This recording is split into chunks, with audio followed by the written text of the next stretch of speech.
Welcome to America's Top Rebbitzins. Please click on the subscribe button to subscribe to us on the America's Top Rebbitzins YouTube page, or click follow to follow us on your podcasting app so that you are the first to know when an inspiring new episode is posted. May this class be for Refuah Shalema for Tamara Bat Elka and also for Rachel Devora Bat Shoshana. I am honored to have on today's show Mindy Ribner. Mindy is an international pioneer in the field of Jewish meditation, having taught Jewish meditation, meditative Kabbalah, healing, and spiritual transformation workshops for over 40 years. She works as a spiritual psychotherapist with individuals, couples, and families.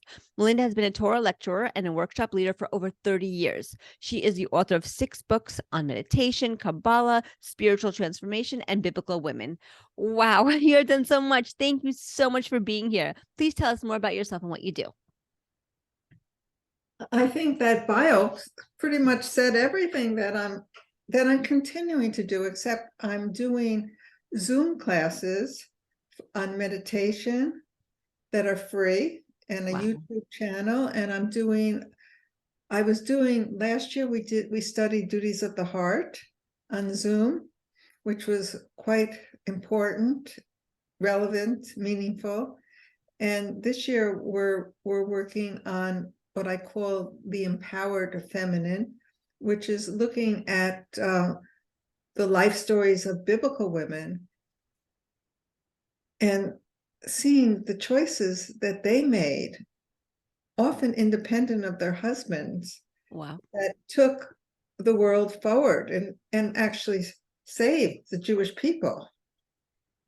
So that's exciting. I have been teaching Zoom shortly after COVID started, several months when we were all in isolation and frightened. Yes. And, so it's been a real joy for me to share this experience with people and feel that it is impacting in meaningful ways in their life. For sure. And today we're going to talk about a topic that's very important, but I don't think people realize how important this is. Each Hebrew month has its own power and its own energy. And if we're able to tap into it at the right time, meaning during that particular Hebrew month, we can gain so much in terms of spiritual growth, in terms of abundance. And so today we're currently in the Hebrew month of Tevet. And as you shared in your beautiful newsletters, according to Kabbalah, every Hebrew month offers its unique spiritual opportunities and blessings. And in each month, there are changes in the spiritual energies that are available. So those who are tuned to these energies are aware of these changes and know how to use this knowledge for their own personal growth. So I want to see if you can please talk to us about the month of Tevet and its unique energies. Okay, yes. Well, Tevet is an unusual month. The Jewish calendar is divided between Yaakov and Esau. And there's only 2.5 months that have been allotted now to Esau. And one of the months is the month of Tevet. Interesting. Okay. Yeah. And we're taught in our ancient texts that the month of Tevet is about the purification of anger, jealousy, and other negative emotions. And it's interesting that we do this at this time, which is often the coldest time of the year, and it's a time when we can get easily heated up with anger and jealousy, maybe more than at other times of the year, which gives us this opportunity to uproot these negative qualities, to witness them, to not allow ourselves to be reactive to what becomes triggered within ourselves, and that we can heal ourselves in a deeper level. So actually, according to the Baal Shem Tov, that the month of Tevet is a time of great light, but the light is concealed in the darkness. So we have to penetrate deeper inside to be able to liberate the light that's been encased in darkness and jealousy. So it's and how do we know this? I wrote a book called Kabbalah Month by Month, and everything is really rooted in the permutation of the divine name, the Yud Ke Vav Ke, and how the placement of those letters gives us information about the divine flow. And we look at the Torah portions, we look at the holidays, every month has a tribe, every month has a Hebrew letter, every month has a fixing. And the month of Tevet is about really doing the inner work to liberate oneself from the negative tendencies of anger and jealousy, because they take a big toll on a person. Oh, definitely. Yes. And when somebody is angry at us and we respond with anger, it just escalates the situation and causes greater separation between the people. And there's always an opportunity for people to come together in a respectful, honoring way with each other that facilitates healing within oneself and healing in the relationship. So we have that opportunity, particularly in this month of Tevet, to be able to transform our reactive ways of interrelating with other people, to be more responsive. And I always tell my clients it's important to make I statements. Okay. Don't blame people for the feelings that are triggered within you. Like, and say, make these accusatory, you did this, you do that, that only pushes people away. Right. Right. But it's so hard. Sometimes when you're triggered, when somebody does say something to you and you're really triggered, they just hit that spot and you just explode. And I understand that it's you that's triggered and it's you that's exploding, and that's where we have to work on. That's where the inner growth comes in. But like, how do you do that? How do you prevent yourself from becoming angry when somebody says something, or if somebody does something, or puts you in a situation that it just infuriates you? Well, I think, the most important thing to do is to breathe, to pause, Okay, pause. to I get like in, that. Hmm. to get in touch with what has been triggered within you, and to take responsibility for it and say, I feel sad, I feel angry, I feel hurt when you said this. That is allowing for a conversation to take place. But if you just go, oh, you are so careless, you are so selfish, you don't care about me, and you always do that, or something, accusatory you statements, that just pushes people away.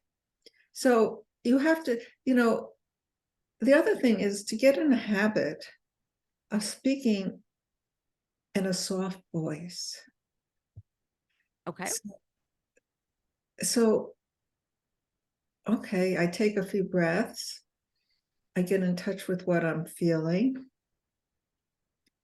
and I express it. And when I express my feelings, I'm actually allowing myself to be vulnerable in front of this person. Right. I feel sad, I feel hurt. I'm being vulnerable. And when I'm vulnerable, I'm actually allowing for compassion and connection. So sometimes people are afraid to be vulnerable, but being vulnerable is the opening to make a connection, and also to receive blessings from Hashem. If we're angry at God or we're angry at people, we've cut off the conversation. We've cut off that connection. I once was teaching meditation, this is like 15 years ago, And I do a lot of breathing and relaxation and visualization. And after the class was over, this woman came up to me and she said, I love the breathing, the relaxation, the visualization, but then you mentioned that G word. God. You mentioned God. Yeah. And I don't want to hear anything about that. Wow. So I explored with her. I said, why is that? She said, well, I prayed to that G when my son was ill and he died. And so I've cut off any contact. And it was sad because by being connected to Hashem, she had an opportunity to receive consolation. Right. For the loss. If she could have come to God, I'm so brokenhearted. I'm so sad. My precious son, she could have reached out to others. The community could have reached out to her. She could have reached out and she could receive consolation and comfort. But if we cut off conversation with Hashem or with other people because we're angry, we've only increased that separation that takes a toll, not just on us, but on relationships, on communities, that we don't feel united as human beings. Right. So I work as a therapist, so I see firsthand how easy people can be triggered in relationships. Yes. And people that they love or have children with, and yet the trigger makes it feel impossible. And sometimes they feel, I have to divorce this person because I can't live with such a person who is so mean and cruel. And because they're not seeing it from a larger perspective, they're only seeing and experiencing their own wounded child. And so that they have to learn how to, if a person isn't loving or honoring to you, it's often a reflection that you're not loving and honoring of yourself.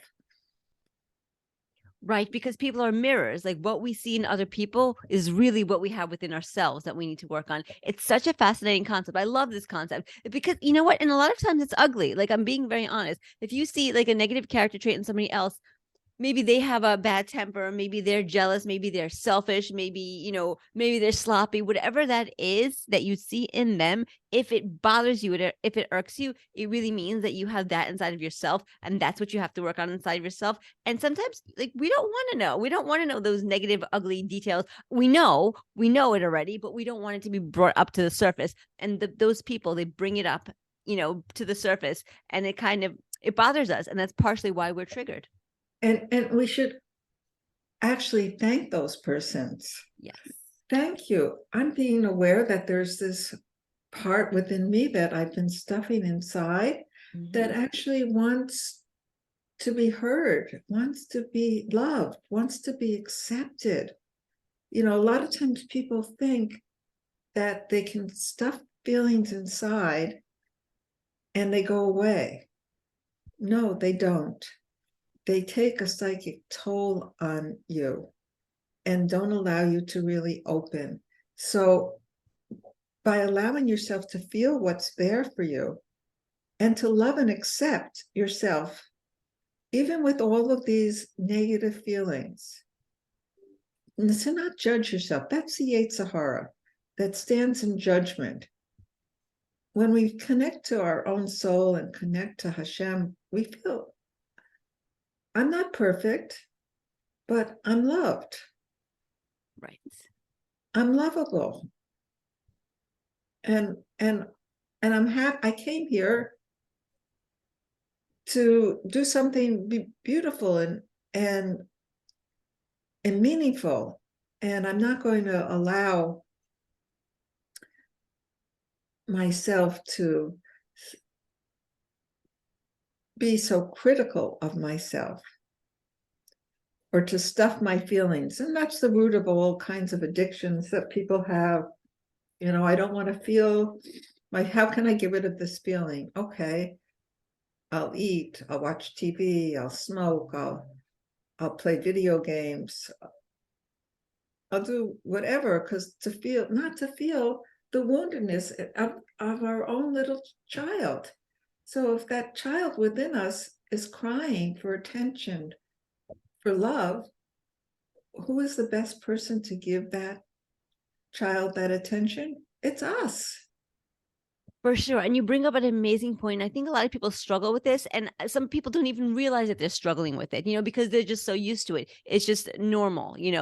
But yeah, we do all have a wounded inner child inside of us. And we do all need that self love, that self acceptance, that self validation, that it's okay to be however you are, and just to love yourself. Instead of looking for validation outside of you, it's to love yourself, it's accept yourself. And that way you build that self esteem and that self confidence. You have a foundation, you have a self.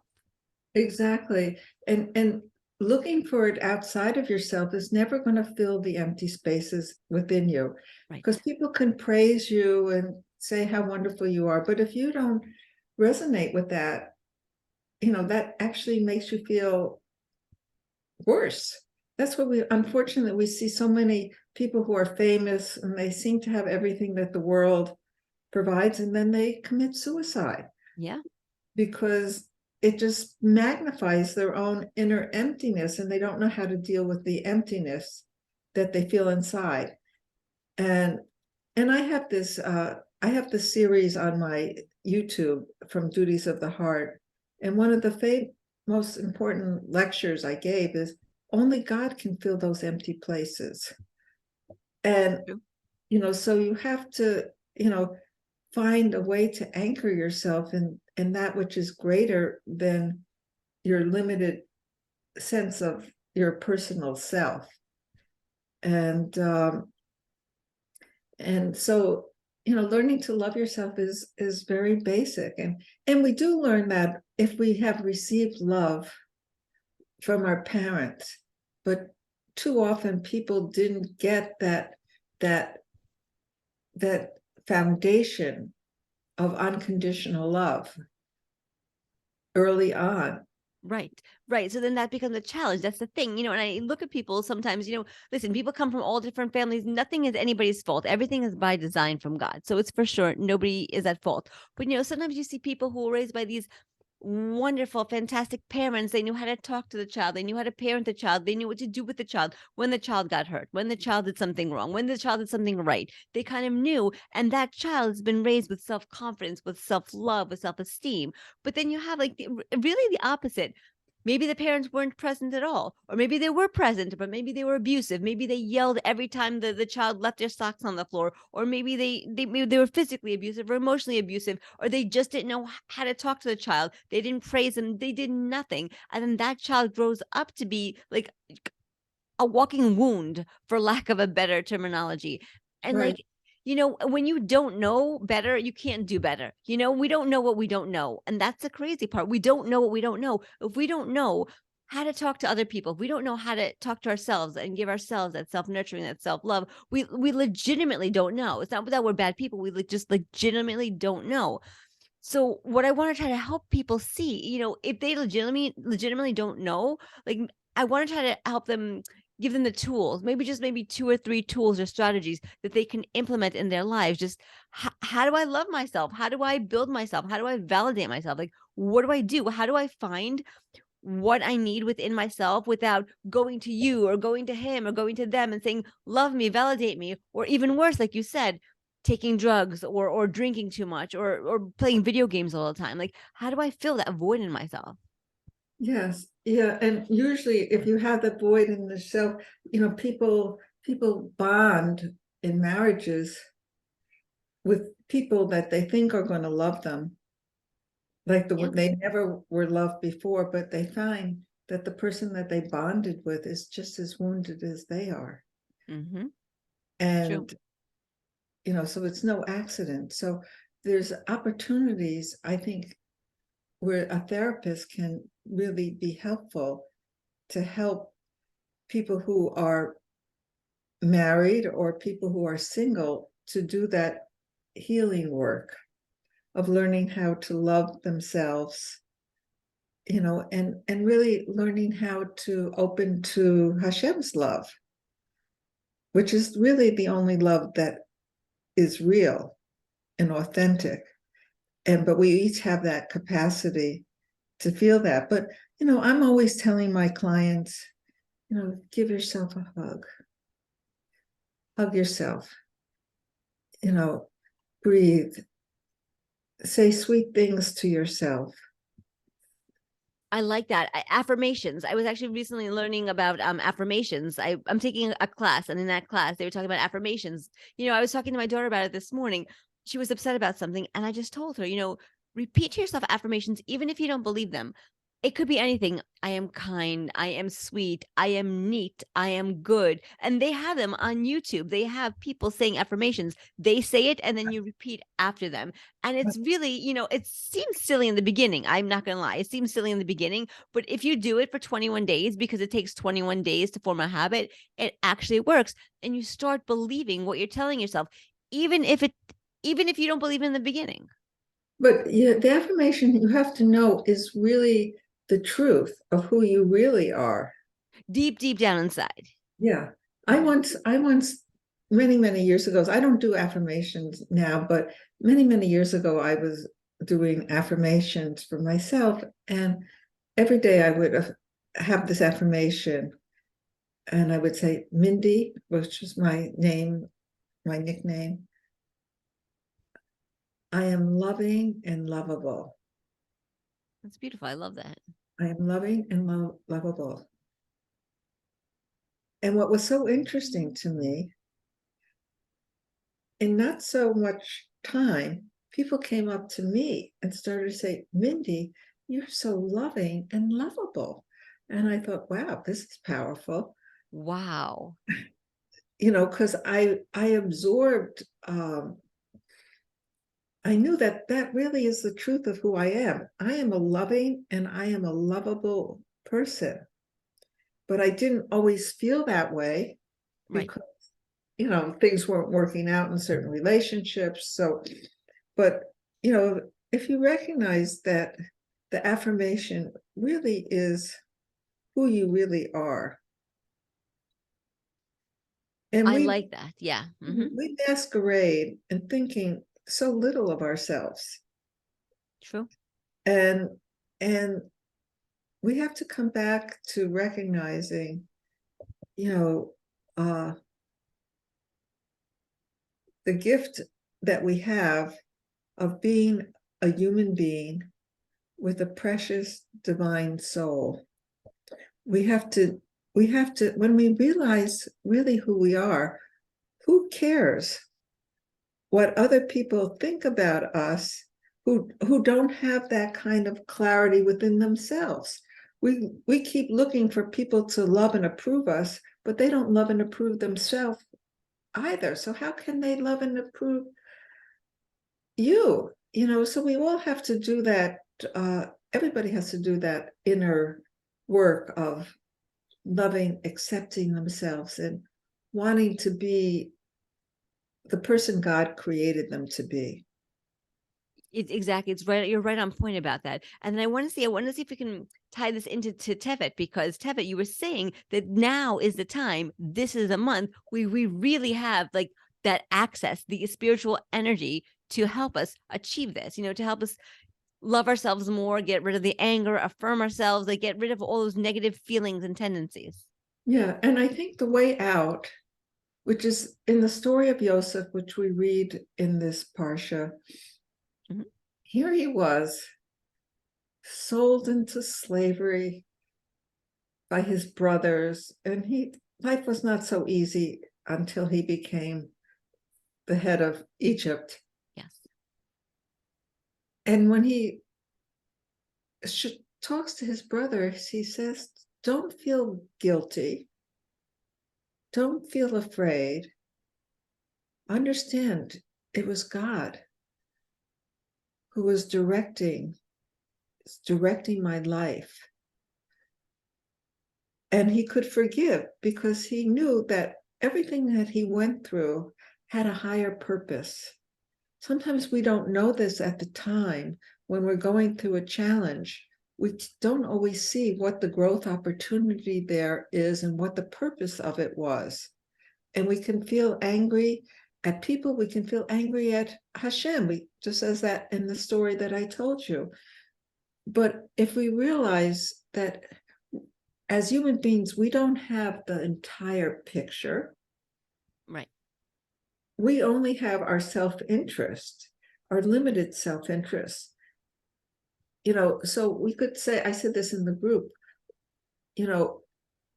we can go through something very challenging in our life.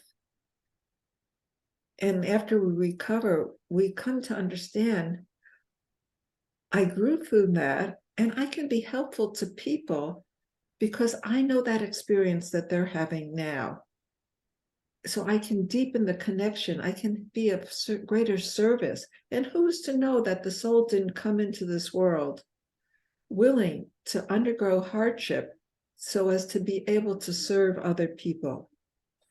We don't know the story, but we do know that God is in charge and that everything God does is good, has meaning and purpose.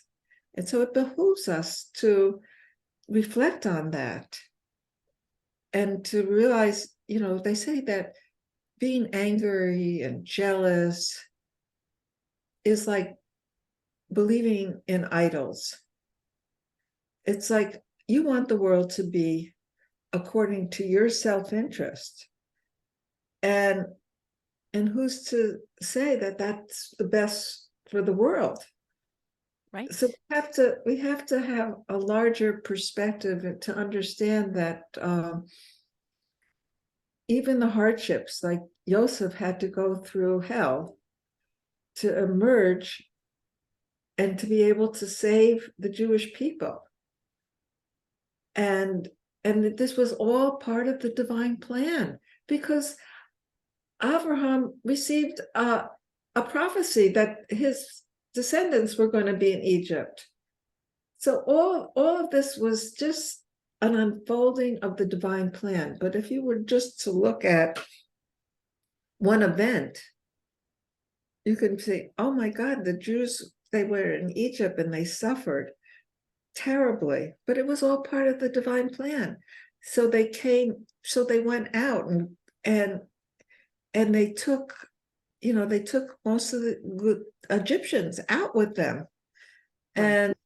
And the Egyptian society at the time began to collapse. So the ancient Egypt does not exist anymore, but the Jewish people do. That's right. That's right. And it's really, really important. I'm so glad that you pointed out, because everything is part of God's divine plan. We see only a little snippet, a snippet that angers us, that inconveniences us, a snippet that doesn't go along to the way that we made the plan. It's different from the way that we would have wanted it. And we get upset about it. And understandably so. Like, it's understandable. It's a human thing to get upset that things didn't go according to the way that you wanted them to go. It's totally human. But if we can, just like you said before, just pause, just take a breath, just zoom out. That's what I call it. I call it zooming out, and just see that this little snippet is part of a bigger picture. And there was a reason that this happened. We might not know the reason. We might not like the reason, but there is a reason, and the reason is for the best, and it's for the best because it serves a whole global purpose, even again if we don't understand what it is, even if we don't know what it is. So that kind of helps to give us that perspective. And we also don't have control Right. of it either. Yeah. I have a student whose daughter has cancer. I'm sorry. She's very ill. I'm sorry. And she has to learn very firsthand. That's hard. But that's a hard thing. But even everybody, that we think we have control of reality. Okay, I can control what I'm going to eat for breakfast, lunch, and dinner. I have certain areas where I have control, but there's certain aspects of my life in the world that I don't have control. And I have to give up that illusion that I have control. Right. I may even have to give up let's say a person has an ill person, or you have a child who is an addict, Right. or you have a spouse who doesn't take good care of himself, and you find that you pressuring them and bribing them is not going to affect the change that you want them to be well. So we have to learn not to get angry when we can't control reality or we can't change people. But what we can do is be the most loving version of ourselves and just shine God's love to them, and they'll get hit by it without being told what to do. They'll, sometimes I had a boss when I first was a social worker, and this boss would not talk to me. It was really a strange thing. I felt, doesn't he come in, tell me how I'm doing, tell me what to do? And I would sit in my office and I would think of him and I would send him good thoughts. I would send him love. I would visualize him happy, healthy. Since I had time, because he wasn't telling me what to do, I would do that. And then it wasn't so long when he started to come in and talk to me, tell me some jokes, started to, tell me about things that I could do. But I had a kind of, rather than being angry, why doesn't he talk to me? Why doesn't he tell me what to do? I just use that time to send him love, and we have this, we can sell when we light candles, we on Shabbat or other times, you can do this anytime. Just sending love and light and blessings to somebody without Really telling love them that. what to do. Yeah. And then the light gets them, and they feel, oh, she's nice. I don't know why I like her. She's smiling. And they start to open up. It turns out that this boss was an ex-priest. And I was working in a mental retardation facility. And the truth is, he was very uncomfortable with women. Right, because he was a priest. Yeah, our ex-priest, right? Yeah. Yeah. And it wasn't personal. It had nothing to do with me. Right. But I understood, that I came to understand that he'd rather do things himself than have to interact with me as this Jewish woman. Right. So we have to not take things personally. That's what I'm always telling. Don't take things personally. When a person expresses their anger at you, it's their anger. It's not about you. I love that. You're right. It really is their anger. It's how they're expressing it. They may be expressing it in your direction, but that doesn't make it your fault. It's still their anger. They have to take ownership of it. Right. And that's part of what happens in the therapeutic context of helping people to be able to express their feelings in a way that they could be heard, Yes. responded to. But if you just are expressing anger, you're creating separation, and it doesn't facilitate connection. You're pushing people away. And we want to learn how to facilitate connection and take responsibility for our own feelings. And that's the light that comes out of this month of Tevet, that we learn this. And then we can go forward into the new month of Shvat, which is fairly soon, which is really this opportunity. We read in the Torah portions in the month of Shvat, we're leaving Mitzrayim, we're crossing the Red Sea, where the beginning of the liberation happens. It happens because we have dealt with our tendency to be angry and jealous. And we also have to realize that jealousy is a wasted emotion. Right. Nobody has anything more than you, than what was divine will. That's right. If So you're supposed to have it, you're going to have it. No matter what. Nobody could take it away from you. You're going to right. have it. Yeah, nobody can take it away from you, and you can't take it away from anybody else. Right. But you can make yourself miserable. You could, if you're jealous, and you could cut the flow of blessing in your life. If you're angry and you're jealous, you know, I wrote a book called New Age Judaism, which went into holistic healing, all the New Age things, and showed that there were Kabbalistic Jewish teachings about this. And Chaim Vital, who was the principal student of Rabbi Yitzhak Luria, the great Kabbalist, the Arizal, wrote a book and said, when people are angry, they cut off the soul from their body. Yes. And that's when we get sick. Right. Because the soul, the soul is the one that gives us life and gives us health. And if something's wrong with the soul, if there's a blemish on the soul, then that causes the body to have a blemish too. Well, yeah, there's not a blemish on the soul. The soul is pure. The soul is a part of God. But what we can do is we can destroy the access that we have to our own soul. That's the difference. I'm sorry, I misspoke. You're right. Yes. Yeah, I think that's such an important point.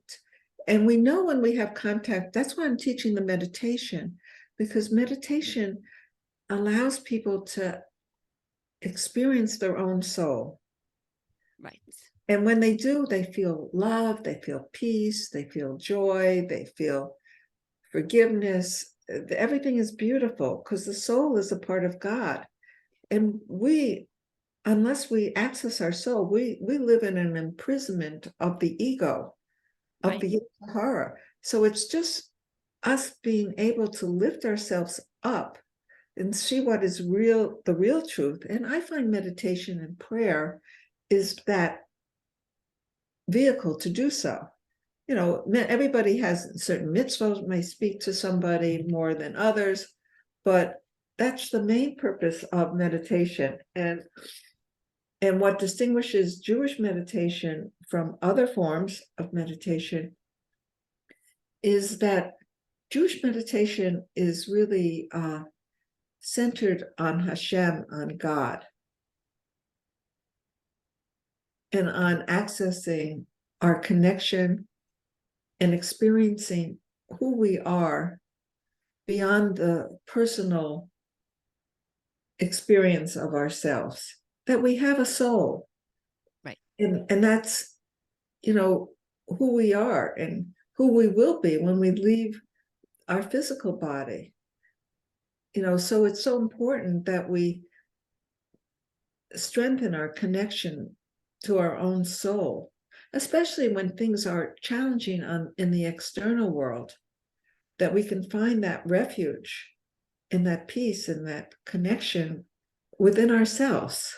So that's why I'm excited to be teaching Jewish meditation online, and that the classes are open and free to anyone. And especially if people are having any challenges, physical challenges.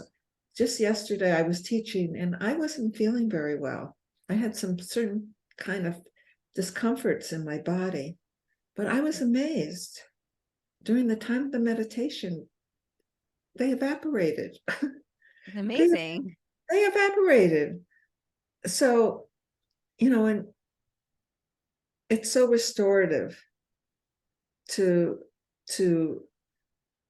be able to access your higher self and deepen your connection experience of Hashem. And so that's why I'm doing this, because I used to teach in Manhattan. I had classes. I went all over to different states, different organizations to teach Jewish meditation. But, with COVID, the gift of COVID is that here we are. We can see each other. We can talk to each other. We're not restricted. I have people from California, I have people from Israel on my calls. Right. That's new. For sure. It's new. Yeah, Zoom has opened up a whole new frontier. It's for sure. It is for sure. We have just a little bit of time left. I want to ask you one last question because I understand that in addition to the meditation, you offer a free weekly class on the empowered feminine, walking the footsteps of biblical women. This class is based on your 2 books on biblical women, which I mentioned earlier. But the names of the books are The Secret Legacy of Biblical Women and Biblical Women Who Changed the World. So I know in these classes, you seek to understand more deeply the challenges that each biblical woman confronted and how they mirror the challenges that we currently face as women today. So then, you're inspired to learn about how each biblical woman courageously acted on her own to rectify the challenge that she faced and to save the Jewish people. And many of these stories are not widely known, but they are found in the Zohar and the Midrashim, and they inspire us to be empowered women. So I was wondering if maybe you could please share us 1 or 2 stories of these biblical women and their challenges that are similar to the ones that we face today, because I'm interested to know how they confronted the challenges and how we can practically put into place those same lessons and strategies in our own lives. Yeah, that's big. Well, I wanted to speak just very briefly about Sarah. Okay. It was my inspiration for writing the book. Okay. Because I learned a teaching from the Zohar about how she died. Okay. How Sarah died. Okay. Not everybody will accept that. I know I gave a lecture just recently, and and there are many different midrashim that actually conflict with each other. Right. But the Zohar says that Sarah died of grief and anguish. Okay. When she had a vision that her husband was going to sacrifice her beloved son that she waited for so long. Mm-hmm. And her last words were, "Take me and not my son." Wow. And that's exactly what happened. Yeah. Yeah. She died. Yitzhak lived and Sarah died. Yes. He Mm-hmm. was a sacrifice. Yes. And that's a story about Sarah that very few people know. Mm-hmm. In Sarah's life, she was always a woman. She didn't try to please people. And she had a lot of tests. You could say when Abraham, when they went to Egypt, he said, "Tell him you're my sister, so it will be good with me." It's a kind of abandonment, but Sarah and he knew that Rashi says that she had control over the angels. No harm could come to Sarah. But when Sarah offers Hagar as a surrogate for her, and the Midrash says that Abraham treated her like a wife, and Hagar was boasting, "Oh, I got pregnant the first time, and I'm the one who's going to be head of this holy lineage."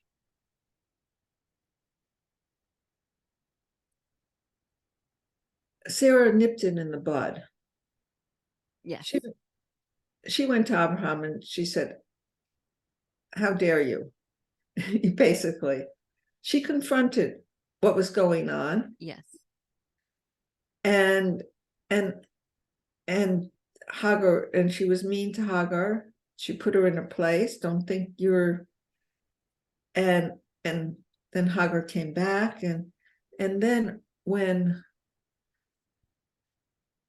after she gave birth to Yitzhak and Ishmael, the Midrash says Ishmael was playing with the bow and arrow and shooting, and he could have caused harm, even death, to Yitzhak.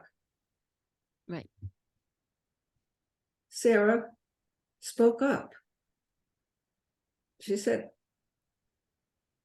you have to send them away. Right.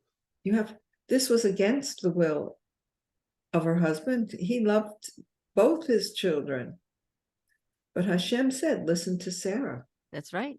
Listen to Sarah. And so here was a woman who was able to garnish her own power and she saved Yitzhak then from Ishmael. She saved Yitzhak then from her husband. She did what she could, and she doesn't really get much acknowledgement. That's why when I realized this story, I realized, wow, there's stories about biblical women who changed the world, and nobody knows these stories because they're mostly hidden. Right. And so that's why I was so impassioned to write this book. And there's a little difference in the two books. They're similar. The Secret Legacy goes more into the Kabbalistic teachings to understand that there's, according to Kabbalah, there's a progression from Hava to Sarah, all the way up to Esther. Even Esther is considered to be a Gilgul, a reincarnation of Sarah. Of Sarah. Right. Yes. I've heard that before. Yes. Yeah. And there's a journey that each woman takes. She's like to go forward, to create greater balance between the masculine and the feminine in the world. And so these women do things independently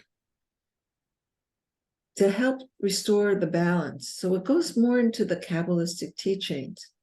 The other book, Biblical Women Who Changed the World, has much similar material, but it goes more into the prophecies of biblical women and seeing how they are being fulfilled in our time.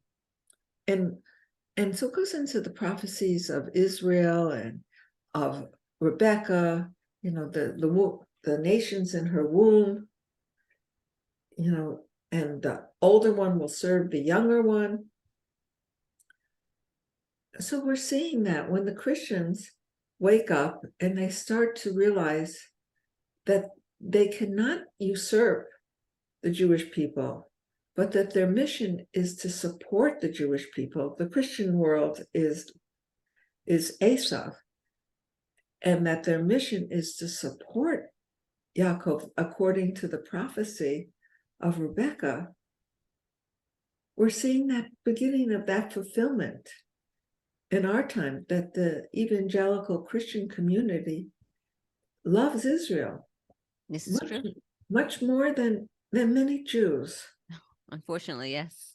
You know, they are there. I happened to be there in Israel during Sukkot when they march in the streets.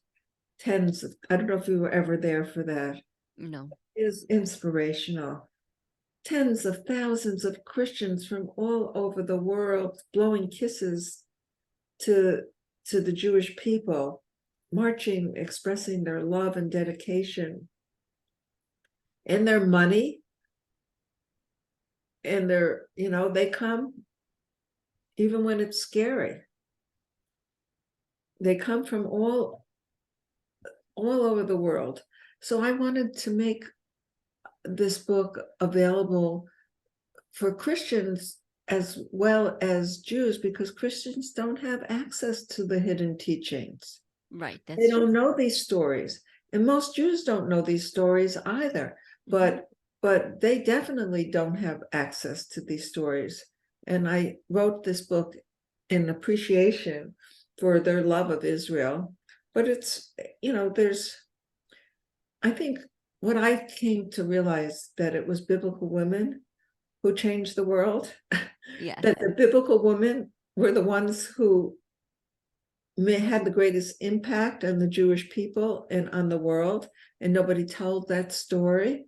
And we also learn that it will be the women today, the women who will usher in the messianic time. Just like the women, the rabbis say it was the women, because of the women that merited that the Jewish people left Egypt. So similarly, it will be the women who will bring this messianic era, which is all about the revelation of the divine feminine, which is the divine feminine really means the immanence of God, that people will be aware that God is real and present in this world, that God isn't just up in heaven, right. God is here within each of us, and everything that's happening in this world. There's not a separation between heaven and earth from God's perspective. We live in a perspective of duality, and we think, God is in heaven and I'm here on earth. No, God is everywhere. And we each, as women, have a unique role to share our gifts, our hearts as women, and to not give away our power when we are in situations where we may know better than the man. That's perfect. You said it all. You nailed it on the head. You're right. Exactly. Just like our biblical foremothers, they were willing to stand up for what's right for them, in their personal lives and also community wise as well. So thank you. Thank you so much, Melinda, for joining us on America's Top Rabbitsons. It was truly a pleasure to have you with us. And may our learning today be for Refuah Shalema, for Tamara Bat Elka, and also for Rachel Devorah Bat Shoshana. Thank you so much. Okay. Thank you for the honor of speaking with you. Thank you. My pleasure.